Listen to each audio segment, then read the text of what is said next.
The first light of dawn crept through the fogged windows of the old Honda Civic, casting pale shadows across Marcus Chin's weathered face. He shifted carefully in the driver's seat, his back aching from another night of sleeping upright, trying not to wake 80-year-old Lily, who lay curled beneath a worn blanket in the back seat. The marina parking lot was quiet at this hour, save for the gentle lapping of waves against the docks and the distant cry of seagulls.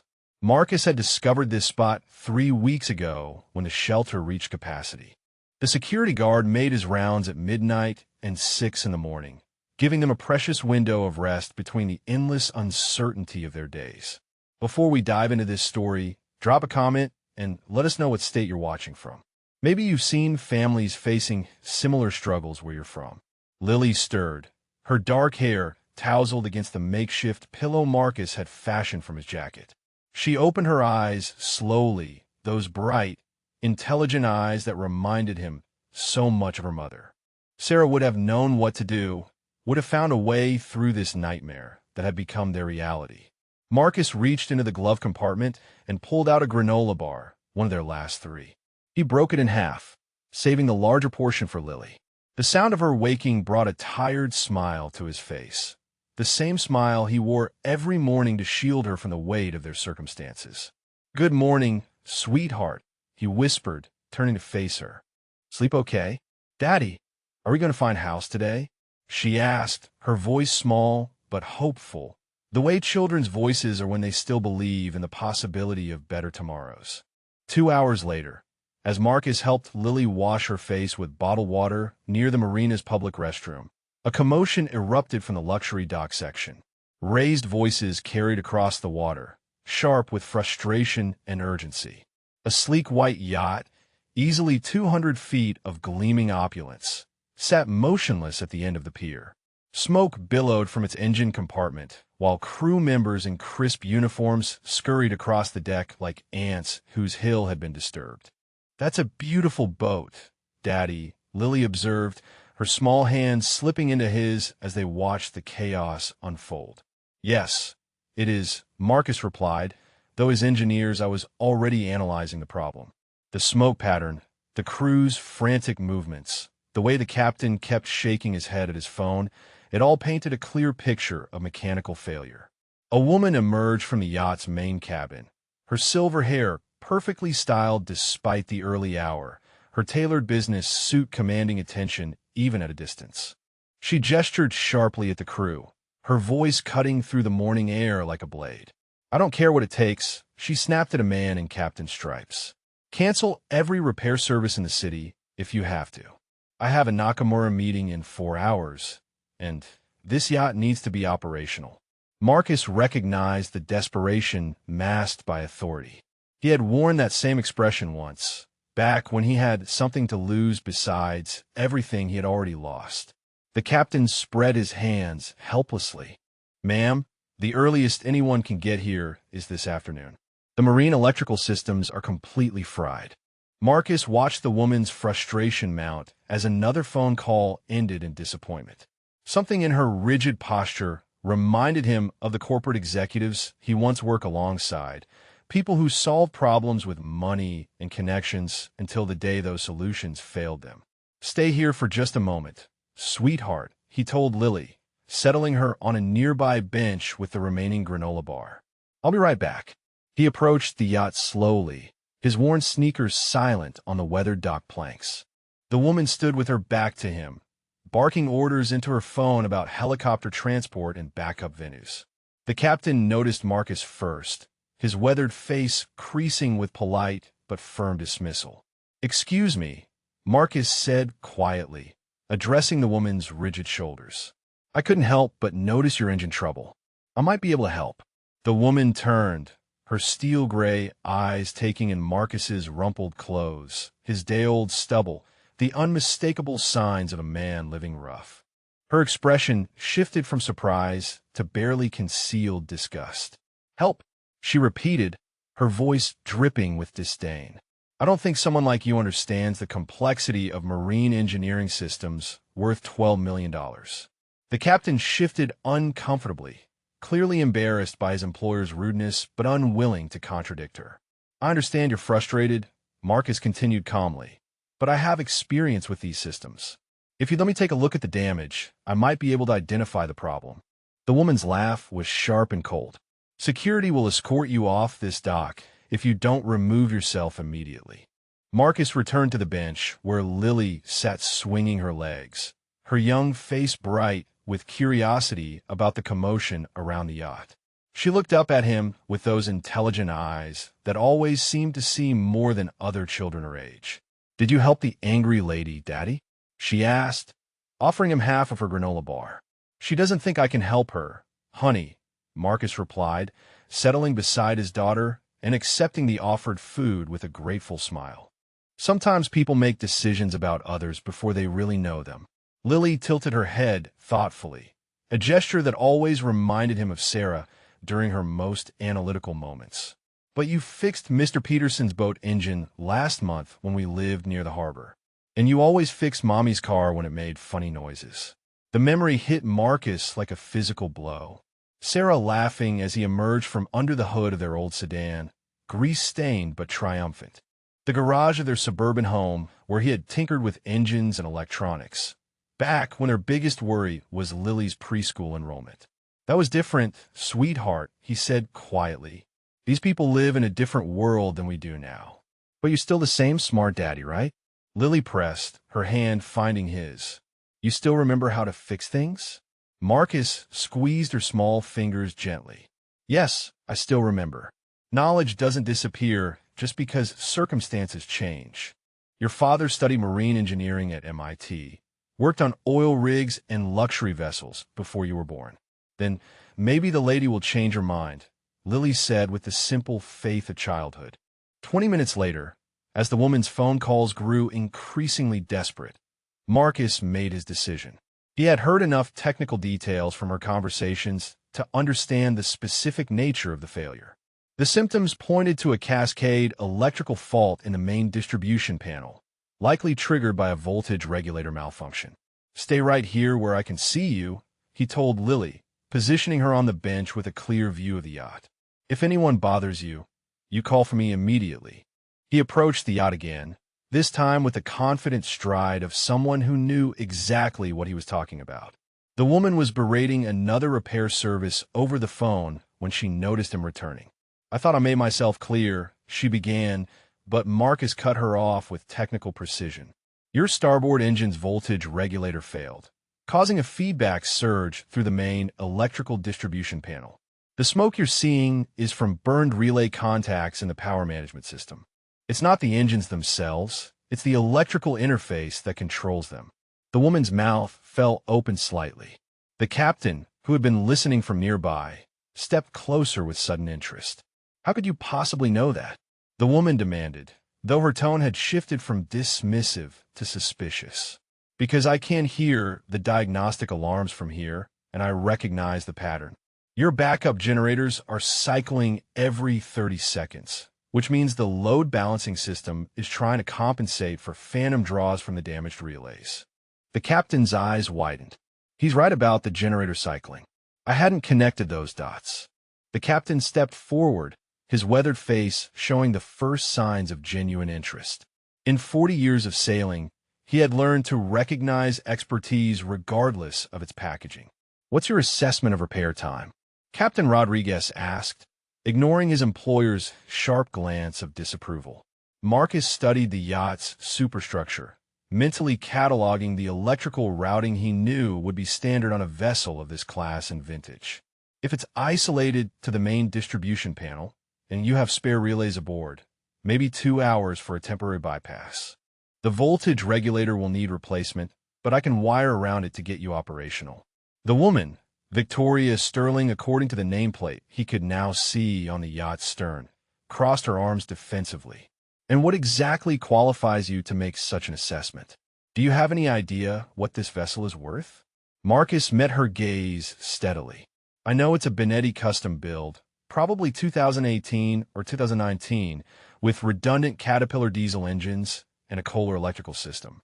The voltage regulators on these models have a known failure rate due to inadequate heat dissipation in the engine room mounting configuration. Captain Rodriguez's eyebrows shot up. He's absolutely right about the mounting issue. We've had 3 regulator failures in 4 years. Victoria's expression shifted from skepticism to confusion. How does a homeless man know the technical specifications of a $12 million yacht? Marcus glanced back at Lily, who was watching with proud attention. Knowledge doesn't disappear when your circumstances change, ma'am. Neither does the ability to solve problems. Victoria's phone buzzed with another call. The Nakamura representatives were confirming their helicopter departure from downtown, expecting to board the yacht in exactly 3 hours for their crucial merger discussion.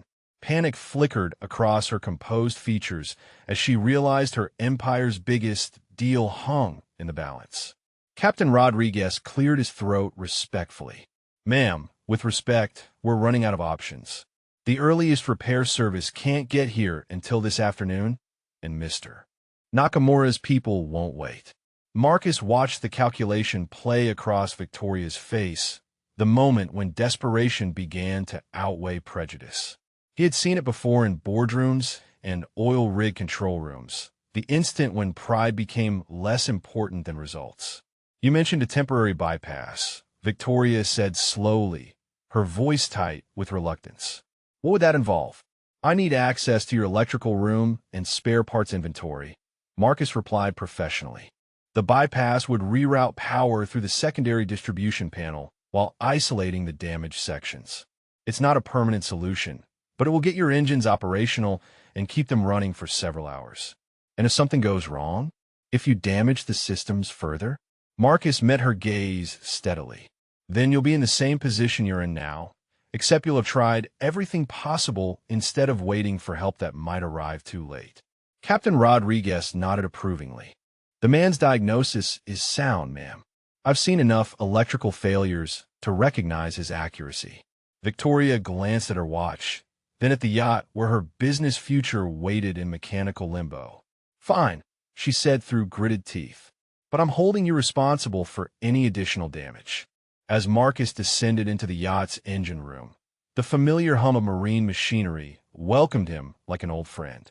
His hands moved with practiced confidence over control panels and cable runs, reading the electrical systems like a language he had spoken fluently for years. Captain Rodriguez followed, watching with growing amazement as Marcus traced circuit paths without consulting any diagrams. This is incredibly sophisticated work, the captain observed. Where exactly did you learn marine electrical systems? Marcus paused at the main distribution panel, its blackened relays confirming his diagnosis. Massachusetts Institute of Technology, class of 2010. Marine engineering with a focus on power systems integration. MIT? Victoria's voice echoed from the engine room entrance where she had appeared, unable to stay away despite her initial dismissal. I design electrical systems for offshore platforms and luxury vessels before starting my own marine consulting firm. Marcus continued, his attention focused on carefully disconnecting damaged components. Had contracts with Benetti, Ferretti, several major shipyards. What happened? Captain Rodriguez asked gently, recognizing the pain that flickered across Marcus's features. Business partner embezzled funds and disappeared with our client's deposits. The lawsuits bankrupted me while I was fighting cancer treatment costs for my wife. Lost the house, the business, everything. Sarah died 6 months later. The engine room fell silent except for the gentle lapping of water against the hull. Victoria stood frozen in the doorway, her carefully constructed assumptions crumbling like a house of cards. I'm sorry, she whispered, the words barely audible above the yacht's ambient sounds. Marcus worked with the precision of a surgeon, his weathered hands moving through the complex electrical maze with muscle memory that transcended his current circumstances. He rerouted power cables through auxiliary channels, bypassing the damaged relays while maintaining critical system redundancies. The complexity of what he's doing is extraordinary, Captain Rodriguez murmured to Victoria. This isn't basic repair work. He's essentially redesigning the power distribution on the fly. Victoria watched in fascination as Marcus created temporary junction points, each connection tested with multimeter readings that he called out from memory. His movements were economical, confident, born from years of experience in high-pressure situations where a single mistake could disable million-dollar equipment. Power restored to starboard engine control, Marcus announced, flipping a series of switches in precise sequence. Port engine coming online in 30 seconds. The yacht's ambient sounds shifted as systems awakened throughout the vessel. Lights that had been dark for hours flickered to life. Air conditioning hummed back to operation. The gentle vibration of properly functioning machinery returned to the deck plates beneath their feet. Impossible, Victoria breathed, staring at the diagnostic panels as green lights replaced the angry red warnings that had dominated the display. How did you accomplish in 1 hour what certified technicians said would take all day? Marcus straightened, wiping grease from his hands with a shop rag. Because I understood the failure cascade from the beginning. Experience teaches you to see patterns others miss. Above them, Lily's voice called down through the engine room hatch. Daddy, the boat looks happy now. All the lights are pretty colors. The main engines roared to life with a smooth, powerful rhythm that sent vibrations of success through the yacht's hull. Captain Rodriguez's weathered face broke into a genuine smile as he watched the control panels display perfect operating parameters across all systems. Magnificent work, the captain said, extending his hand to Marcus. In 40 years at sea, I've never seen anyone diagnose and repair a cascade failure that quickly. Victoria stood motionless in the engine room doorway, her steel-gray eyes reflecting a mixture of shame and wonder. The homeless man she had dismissed with contempt had accomplished what teams of certified technicians could not, saving her most important business deal with skill that bordered on artistry. Marcus, she began, her voice uncharacteristically soft, I owe you an enormous apology. My behavior was inexcusable. Marcus climbed the steps toward the main deck, his focus shifting immediately to Lily, who waited with patient trust exactly where he had left her. Apology accepted, he replied simply. We all make assumptions when we're under pressure. But this goes beyond pressure, Victoria insisted, following him onto the deck. I judged you based on appearances, treated you with cruelty you didn't deserve. How can I possibly make this right? Lily jumped up from the bench, running to her father with bright eyes and outstretched arms. You fixed a big boat, Daddy, just like you always fix everything. Marcus lifted his daughter easily, her small arms wrapping around his neck with complete faith in his capabilities. Some things are harder to fix than others, sweetheart, but we keep trying anyway. Victoria watched this tender exchange with growing recognition of what she had almost missed through her prejudice. Victoria's phone buzzed with confirmation that the Nakamura helicopter was airborne, minutes away from the now operational yacht. Instead of relief, she felt the weight of a profound realization about the man she had so cruelly dismissed. Marcus, I need to ask you something, she said urgently. What are your plans? Where will you and Lily go from here? Marcus set his daughter down gently, his expression guarded. We'll figure something out. We always do. That's not an answer, Victoria pressed.